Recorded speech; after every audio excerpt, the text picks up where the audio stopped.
Hello everybody, I am Scott Klumpner, Cub Master of Cub Scout Pack 680 in Alexandria, Virginia.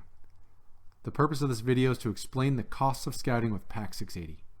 We're making this video because we ask families for money several times during the scouting year, and it can be confusing.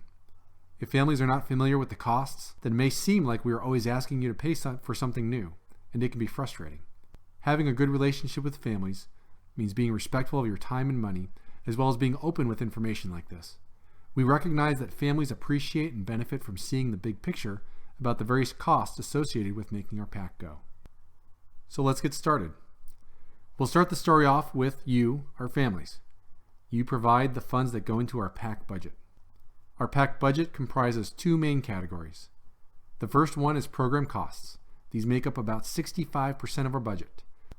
Program costs include things like advancement items, pack meetings, camping fees, derby kits and awards, the Blue and Gold dinner, service, and fundraising. Advancement items include all of the patches, pins, belt loops, and neckerchiefs that we award to scouts during the pack year. It also includes t-shirts, other recognition items like those hiking sticks, and some den meeting supplies. If you ever have a question about what's in our pack budget, we would be happy to go over it with you in great detail. Just ask anybody in the parents committee or a den leader or pack leader. We'd be happy to show you what's in the budget. The other 35% of our budget includes administrative costs. This is money that for the most part goes to BSA National Headquarters in Texas in the form of annual registration fees and Boys Life subscriptions. Registration and rechartering is the single biggest expense that our pack incurs during the year. Admin costs also cover a couple of other smaller expenses like liability insurance that we are required to pay to the council, leader training, web hosting, but registration fees make up the overwhelming majority of this category. Okay, so I said that the families provide the funds that pay for the pack. So let's look at how this happens. First are the annual dues, which we currently set at $60. Previously, this covered our admin costs and then some, but the cost of BSA membership has increased a good bit over the past 2 years, and it no longer covers everything. So we kept dues at $60 during this entire period, but we may not be able to sustain that in the near future. We charge families dues directly because we want your Scouts' registration and our pack's charter to have a certain and fixed source of income because that cost is not flexible or scalable. Therefore, these are charged as annual dues. 100% of our program costs are paid through popcorn fundraising. So that's why we make such a big deal about everybody selling some popcorn or making sure we collect opt-out fees if you don't. Without popcorn, there's no program for us in Pack 680. We need an average of $480 in sales per scout to cover the program. We don't make everybody sell that much because many scouts tend to sell more because they're going for the prizes or free summer camp or college scholarships or any one of the other several prizes that they have. So if there are any math majors in the audience, you may have already figured out that if $60 covers 35% of the budget, then $175 should cover the whole thing. That's close. It's actually about $200. If we set our dues at $200 per scout, it would pay for the whole pack budget. But we don't do that. We discuss this every year in the committee in great depth, and ultimately, we want to keep the costs as low as possible for our families. This gives every scout a chance to help pay his own way, but still relieve financial pressure on families. So let's talk about the third element of cost.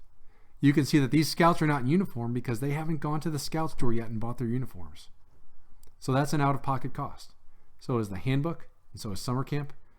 There are a couple of other miscellaneous out-of-pocket costs like the religious emblem books and maybe some things during the summer. We recognize this when we're trying to calibrate all these numbers. So at this point, you can see there's still some white space left in the slide, so I'm not done yet. The last element of cost is the National Capital Area Council. The council is very important to us to having a high-quality program, so I want to take a second to explain why they matter. NCAC operates all of the area's summer camps, like Goshen Scout Reservation and Camp Snyder. Many families have attended one or both of these, and they're fantastic. You may be thinking that these camps can be pricey, and I will tell you that $380 for a week at Goshen is about half of the actual cost that it takes to run the program there. It's heavily subsidized to make camp accessible for as many scouts as possible.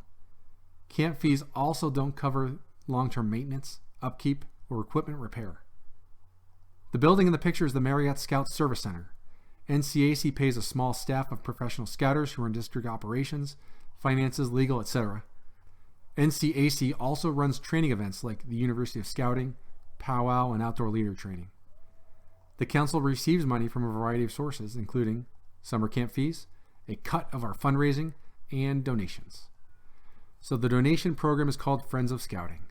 They ask families, businesses, and the community for donations, and it's the only time you will be asked for a direct donation for anything related to scouting. It's a completely optional thing. You can donate any amount or none at all. I'm not going to turn this video into a pitch for Friends of Scouting because there is an actual pitch every year at the Blue and Gold Dinner. The council gets one chance every year to ask for donations, and that's it. Many families are actually very generous with Friends of Scouting, and if you donate a certain amount, you get things like patches or hats or whatever, so, patch collectors just can't resist. So that's it. Hopefully seeing an overview of how PAC 680 is funded will help you anticipate our requests for funding and not feel like you're being nickeled and dimed to death. We have a great PAC that is well supported by our many motivated families. Again, if you ever have any questions about any of these costs, or you want to talk about our PAC's funding model, do not hesitate to talk to anybody in the committee, any of the den leaders or PAC leaders. Let us know what's on your mind.